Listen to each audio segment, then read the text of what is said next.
The village without dogs. Kosal noticed on the third day that there were no dogs in the village. He'd come to Preaek Khmao province for work. His company was installing cell towers in rural areas, and he was the site supervisor. The village was called Preaek Khmao, about 30 kilometers from the provincial capital, accessible only by red dirt road that turned to mud when it rained. It was a typical village, maybe 40 families, wooden houses on stilts, rice paddies stretching in every direction, a small pagoda in the center. The people were friendly but quiet. They'd agreed to let the company put a tower on the edge of the village, needed the money the land lease would bring. Kosal was staying in a house the village chief had arranged, a widow's place, spare room on the second floor. The widow, Ming Chu, was maybe 60, thin and weathered from years of farming. She fed him rice and fish, didn't talk much. It was on the third evening, after a long day of supervising the foundation pour, that Kosal realized what was missing. He was sitting on the porch, drinking a beer, watching the sunset. In every village he'd worked in, dozens across Cambodia, there were always dogs. Packs of them, roaming around, barking at strangers, fighting over scraps, sleeping in the shade. You couldn't escape the dogs. But Preaek Khmao had none. Not one. No barking, no dogs sleeping under houses, no puppies playing in the dirt. "Ming," he called to the widow inside, "where are all the dogs?" She appeared in the doorway, drying a plate. "No dogs here." "Why not?" "They don't last." "What does that mean?" She hung the plate and came out onto the porch. "You want more rice?" "No, thank you. What do you mean they don't last?" She sat down on a stool, looking out at the darkening fields. Dogs that come here disappear. Within a few days, they're gone, so people stopped keeping them. Disappear where? Nobody knows, they just vanish. Sometimes you hear them barking at night far away, then silence. Maybe they run away, join wild packs. Maybe, but her tone suggested she didn't believe that. "Has anyone looked for them?" She gave him a strange look. "No, we don't look." "Why not?" "Because we know where they go, and nobody wants to find that." Before he could ask more, she stood up. "I'm going to bed. Don't stay out too late, lock your door." "Why would I?" But she'd already gone inside. Kosal finished his beer, unsettled. Village people were superstitious. He knew that. Believed in ghosts and spirits and all sorts of things. Probably the dogs were just running off to find food elsewhere. He went inside, climbed to his second-floor room, locked the door anyway. Better safe than sorry. He woke at 2:17 a.m. to barking. A single dog, somewhere outside, barking frantically. The desperate, terrified bark of an animal in distress. Kosal went to the window. The village was dark, no electricity this far out, just moonlight illuminating the houses and fields. He couldn't see the dog, but he could hear it. The barking was moving, getting farther away, toward the edge of the village where the rice paddies met the forest. Then a yelp cut short. Silence. Kosal waited, listening. Nothing, just night sounds, insects, frogs, wind. He went back to bed but didn't sleep well. In the morning, he asked Ming Chu about it. "Did you hear a dog last night?" "No." Around 2 a.m., it was barking, then yelped. "I sleep heavy, heard nothing." But the way she wouldn't meet his eyes told him she was lying. Work continued. The tower foundation was curing properly. The crew, 4 men from Phnom Penh, were efficient and professional. They'd have the tower up within the week.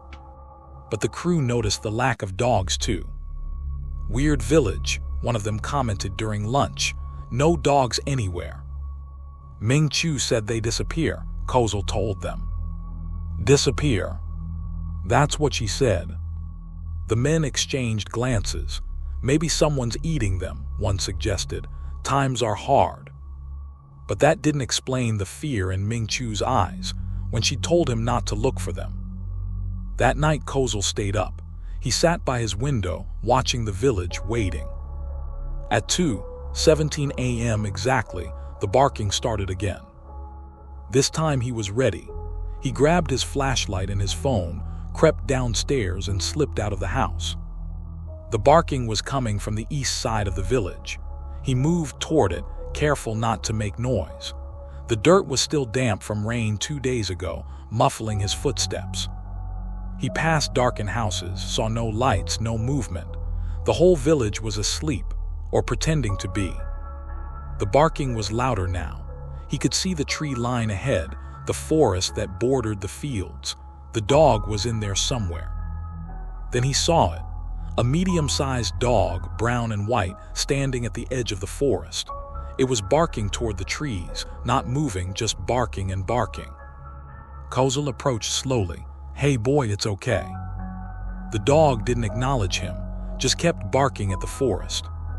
Kosal turned his flashlight toward the trees and saw movement. Something in the shadows, large, human-shaped but wrong somehow. The dog yelped and bolted, not toward the village but into the forest, toward whatever it had been barking at. "No, wait!" Kosal ran after it. He plunged into the trees, flashlight beam bouncing, trying to follow the sound of the dog. It was barking again, frantic, terrified. Then silence. Kosal stopped, breathing hard. The forest was dense here, vines and undergrowth making it difficult to see. His light played across tree trunks and shadows. "Dog," he called stupidly. "Here, boy." A sound behind him. He spun around. Nothing. But he felt it, something watching him. He could feel eyes on him, malevolent and hungry. "Who's there?" His voice sounded thin, scared. No answer. He backed away, keeping the flashlight moving, trying to see everything at once. His foot caught on a root and he stumbled, caught himself.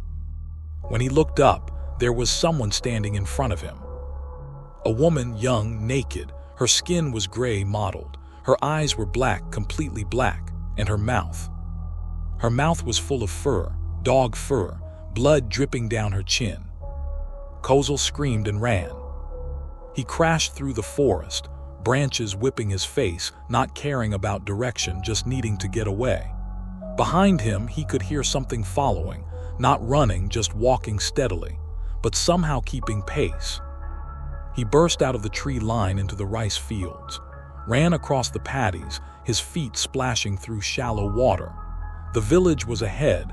He could see the houses silhouetted against the night sky. He made it to Ming Chu's house and scrambled up the stairs, slamming the door behind him, locking it. Stood there gasping, heart pounding. A knock on the door, soft, polite. "Let me in," a woman's voice said, not threatening, almost sweet. "Go away. You saw me. That means you have to let me in. I don't have to do anything. Those are the rules. You looked, you followed. Now you let me in. Fuck your rules." Silence, then "I'll wait." Kosal backed away from the door, went upstairs.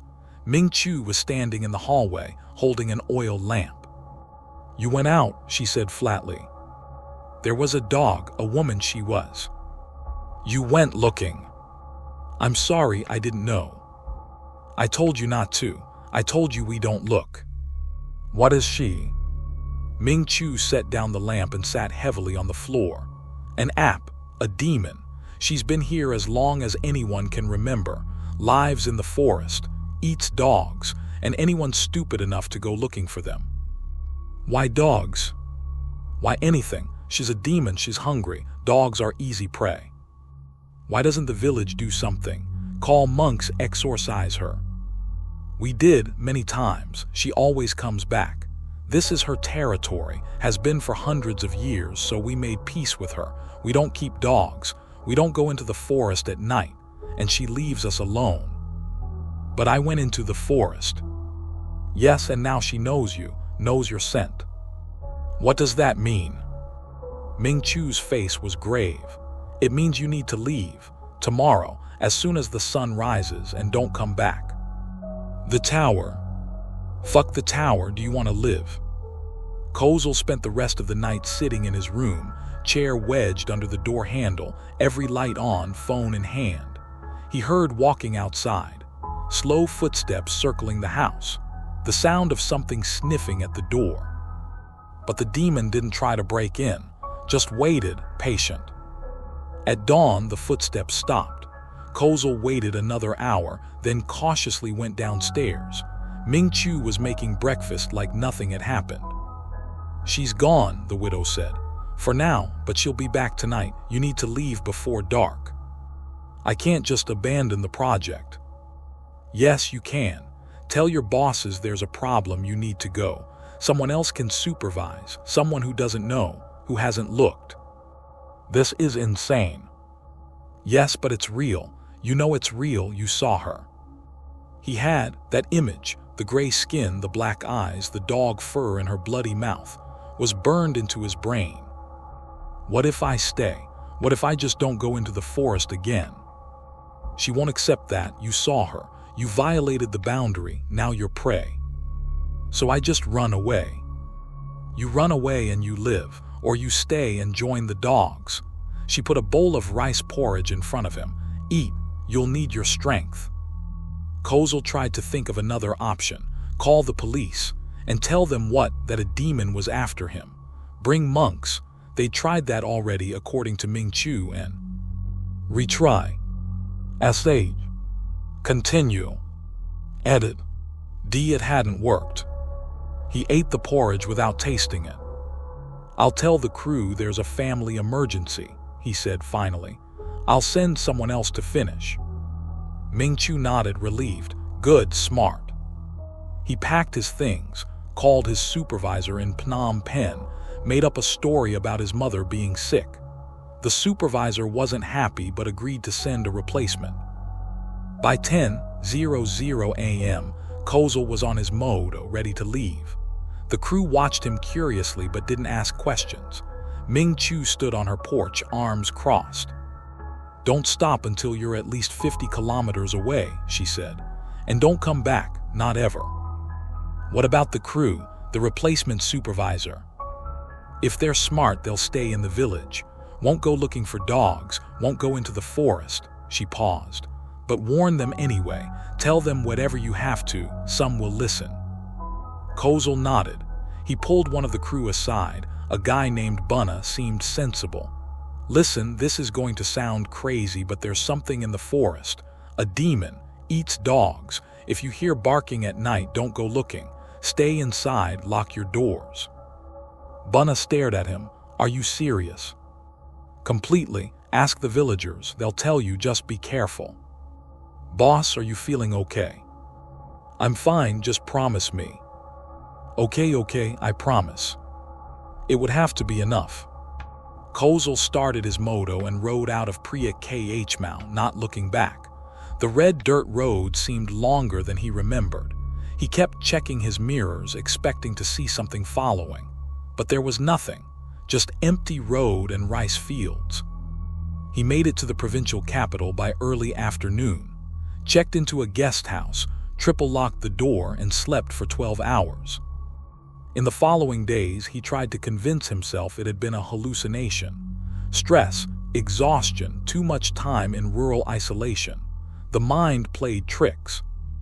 But he couldn't forget the image of that woman, the demon, and he couldn't shake the feeling that he'd gotten away by pure luck. 2 weeks later, his supervisor called. "Kosal, I need to ask you something. Why did you really leave Preaek Khmao?" His heart sank. "I told you, family emergency. Your replacement, Dara, he disappeared." "What?" 3 days ago. He went out at night, the crew said. Heard a dog barking, went to check it out. Never came back. Kosal's hands went numb. Did they look for him? Of course. Police came, searched the area, found nothing. Just his flashlight near the forest edge. And the villagers, what did they say? Not much, said he shouldn't have gone into the forest at night, that's all, very cagey. The supervisor paused. Kosal, what really happened there? I told the crew, I told Bunna to warn everyone. There's something in that forest, something dangerous. Something, what kind of something? The villagers call it an app. A demon. A long silence. Then, are you telling me you believe in demons? I'm telling you a man is missing and the villagers warned us. We should have listened. The police think he got lost, maybe fell into a ravine or got bitten by a snake. They're treating it as an accident. It wasn't an accident. Kosal. Shut down the project. Move the tower to a different village. Don't send anyone else to Preaek Khmao. I can't do that. The contract is signed. The foundation is already poured. Then whoever you send will disappear too, or worse. I'm worried about you. Maybe you should take some time off, see someone. I'm fine. I'm trying to save lives. But his supervisor had already decided he was having a breakdown. Put him on mandatory leave. Sent someone else to complete the tower. A guy named Preaek, experienced, no nonsense. Kosal tried calling Preaek, tried to warn him. Preaek wouldn't take his calls. Thought he was crazy, probably. 3 weeks later, the tower was completed. Preaek and the crew returned to Phnom Penh. Kosal breathed a sigh of relief. Maybe it was over. Maybe the demon had taken Dara and that was enough. But then Preaek started calling him. Late-night calls, rambling, scared. She's here, Preaek said. In Phnom Penh, I saw her.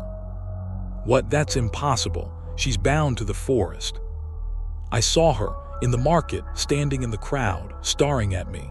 That gray skin, those black eyes, it was her. Preaek, calm down. Maybe you're just stressed. I'm not stressed, I'm being hunted. I should have listened to you. I heard the barking. I went into the forest. I saw her eating something. I ran, but she saw me, and now she's here. Have you tried? I went to the pagoda. Got amulets, holy water, everything. It's not working. She's getting closer. Every night I see her. She's always a little closer. Lock your doors, stay inside. Don't go out at night. I'm trying, but I can't stay inside forever. I have to work, I have to live. Then get out of the city. Go to the provinces, stay with family. She'll follow, don't you understand? Once she marks you, she doesn't stop. The calls continued for 5 days. Each time, Preaek sounded more desperate, more terrified. Kosal felt helpless. He'd warned them. He'd tried. On the 6th day, Preaek stopped calling. Kosal tried calling him. No answer. He called the supervisor, asked if anyone had heard from Preaek. He didn't show up for work today, the supervisor said. We sent someone to his apartment. Door was locked from the inside, but he wasn't there, just gone. What do you mean gone? I mean the apartment was empty. His things were there, his phone was there, but he wasn't, like he vanished into thin air. Did you call the police? They're investigating, but they have no leads. It's like he just disappeared. Kosal hung up and sat in his apartment shaking. 2 men gone, because they'd looked, because they'd violated the boundary, because he hadn't warned them strongly enough. That night he heard barking. Not in Preaek Khmao, in Phnom Penh, outside his apartment building. He went to the window, looked down at the street.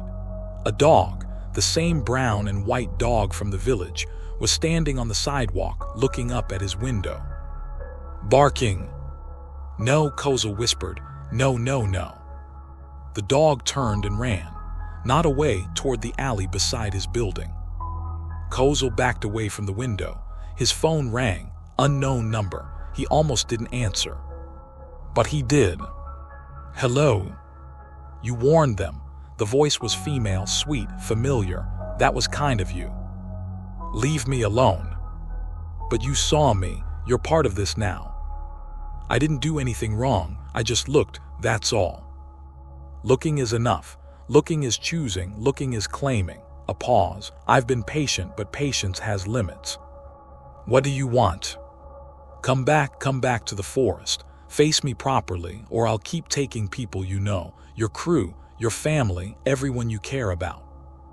You can't do that, you're bound to the forest, Ming Chu said. Ming Chu doesn't know everything. I'm old, very old, old enough to learn new tricks. Her laugh was horrible. Distance is nothing. Once I mark someone, I can find them anywhere. And you, Kosal, I've marked you. I'm in your dreams now. In your head, I'll always find you." The line went dead. Kosal stood in his apartment, mind racing.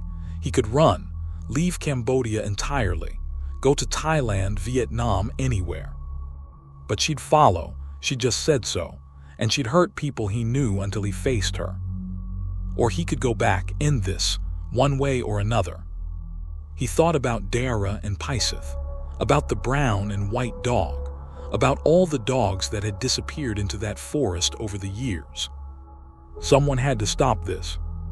Maybe it couldn't be stopped. Maybe that's why the village had made peace with her, because she was too old, too powerful, too entrenched. But maybe, just maybe, there was a way. He spent the next 2 days researching, called a monk he knew, explained the situation without mentioning his own involvement. The monk told him about demons, about apps specifically. "They're powerful," the monk said, "but they have rules. They're bound by bargains, by boundaries. If this one has existed for hundreds of years without destroying the entire village, it's because she accepted limitations." What kind of limitations? That's between her and the village. But all demons want something. Figure out what she wants, really wants, and you can negotiate. What if what she wants is to hunt, to kill? Then she would have destroyed the village long ago. No, she wants something else. Something the arrangement gives her. Figure out what that is. Kosal called Ming Chu. She was reluctant to talk at first, but when he told her about Dara and Paisith, she relented. "The arrangement is simple," she said. "She stays in the forest. We stay in the village. Dogs are a gray area. If they wander into the forest, they're hers. If we go looking for them, we're hers. That's the boundary." "But why? Why does she eat dogs specifically?" "I don't know. It's been this way for generations. There has to be a reason. Demons don't do things randomly." "Then ask her yourself, since you're going back." "How did you?" "Because you're not stupid. You know she won't stop. And you're the kind of person who doesn't want others to suffer for your mistakes," she sighed. "When you see her, remember, she's old and she's hungry, but she's also lonely. She's been in that forest for hundreds of years with only dogs for company. Maybe that's why she eats them. Can't have dogs as friends because she eats them. Can't eat them because she's lonely without them. It's a trap of her own making." "That's sad." "Demons aren't sad. They're just demons." But Kosal wasn't so sure. He rode back to Preaek Khmao 3 days later, arrived in the afternoon, went straight to Ming Chu's house. She fed him without comment, seemed unsurprised by his return. "Tonight?" she asked. "Tonight. Do you have a plan?" "Sort of." "That's not reassuring." "It's all I've got." At midnight, Kosal walked to the edge of the forest. He had his flashlight, his phone, and a bag of food, cooked chicken, rice, fruit. Offerings, the monk had said. Always bring offerings. He also had a small knife. Not to fight, you couldn't fight a demon, but for reassurance. He stood at the tree line and called out, "I'm here. I came back like you wanted." The forest was silent. No insects, no frogs, no wind, just dead silence. Then she stepped out of the shadows. The demon, closer now than before. He could see details. Her skin was gray and mottled like waterlogged flesh. Her eyes were completely black, no whites, no pupils, just black. Her hair was long and matted with leaves and dirt. She was naked, her body emaciated, ribs showing, and her mouth. Dog fur still clung to her teeth. "You came back," she said, that sweet voice incongruous with her appearance. "I came to talk." "Talk?" She tilted her head. "Most people just run." "I'm tired of running. Tired of me following you. Tired of me taking your friends." "Yes." She smiled. It was terrible. Good, that was the point. "I want to make a deal." That stopped her. A deal. "You let me go. You let everyone go, Paisith if he's still alive, anyone else you've marked. And in return." "In return what? What could you possibly offer me?" Kosal took a breath. I'll find you a dog, a companion, a pet, something that won't run away." She stared at him. For a long moment, she didn't speak. "Then you think that's what I want, a pet?" "I think you're lonely. I think you've been alone in this forest for hundreds of years with only dogs for company, and you can't keep them as pets because you're too hungry, you eat them. But maybe if you had regular food," he held up the bag, "you wouldn't need to eat them. You could keep one." "You don't understand." "Then explain it to me." The demon moved closer. Kosal forced himself not to step back. "I was human once," she said. "A long time ago. I lived in a village, had a family, had dogs. I loved dogs, they were my friends." Her voice was sad now. "Then I was accused of being a witch. They killed me, burned me alive in the forest, and I died hating them, all of them. I'm sorry. But the hate didn't die. It twisted me, changed me into this. A demon, bound to the place I died, bound to eat what I loved. Dogs, always dogs, I can't stop. Even when I don't want to, I have to. It's what I am now." "It doesn't have to be." "Yes, it does. You can't change what you are. You're not just a demon. You're also the person you were before, the one who loved dogs. That person is gone." "Is she?" Because it sounds like she's still in there, suffering. The demon's face twisted. For a moment, Kosal saw something else, a flash of the human she'd been. Young, kind, normal. Then it was gone, replaced by the demon again. "Even if you're right," she said, "I can't stop. I'm bound by my nature." "Then change your nature. Make a new bargain with yourself." "That's not how it works." "Says who? You've existed for hundreds of years. You've made bargains with the village, learned to extend your reach beyond the forest. You're not powerless. You're choosing this." "I'm not." "You are. You're choosing to be trapped by what was done to you. You're choosing to let the people who killed you control you even now from beyond the grave. They turned you into something that destroys what you love, and you're letting them win." The demon screamed. It was a sound that shouldn't come from a human throat. Rage and pain and centuries of suffering compressed into one horrible cry. The forest shook, trees swayed, the temperature dropped to freezing. Kosal held his ground. When the scream faded, the demon was weeping, black tears streaming down her gray face. "I'm so tired," she whispered, "so tired of being this." "Then stop, let it go."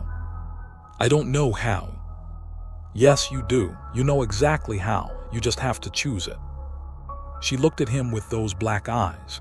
"If I let go, if I release the hunger, the hate, I'll disappear. I'll cease to exist. Maybe, or maybe you'll move on to whatever comes next.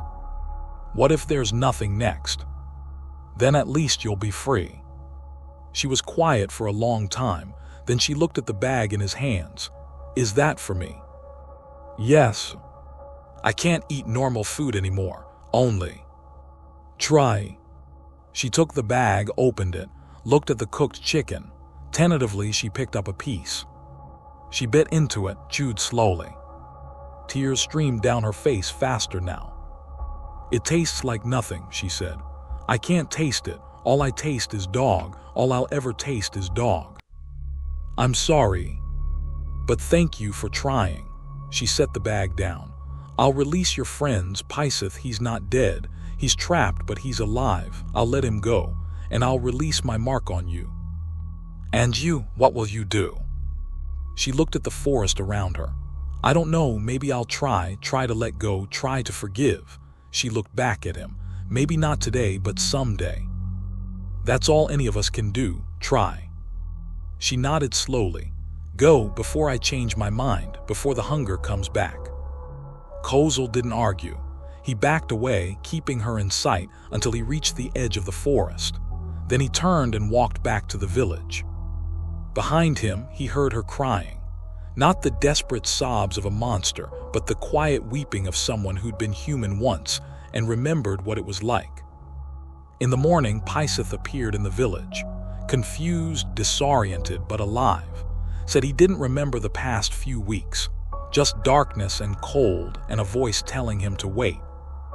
They left together, Kosal driving, Preaek riding pillion, both of them silent until they were 50 kilometers away. The cell tower project was completed by a different crew, different supervisor. No one else disappeared. Kosal never went back to Preaek Khmao, but sometimes he thinks about the demon in the forest, wonders if she ever managed to let go, if she found peace or if she's still there, trapped by centuries-old pain. He hopes she found peace, he really does. Because some traps we build ourselves. Some prisons have no walls except the ones we construct from our own suffering. And the hardest person to forgive is often ourselves.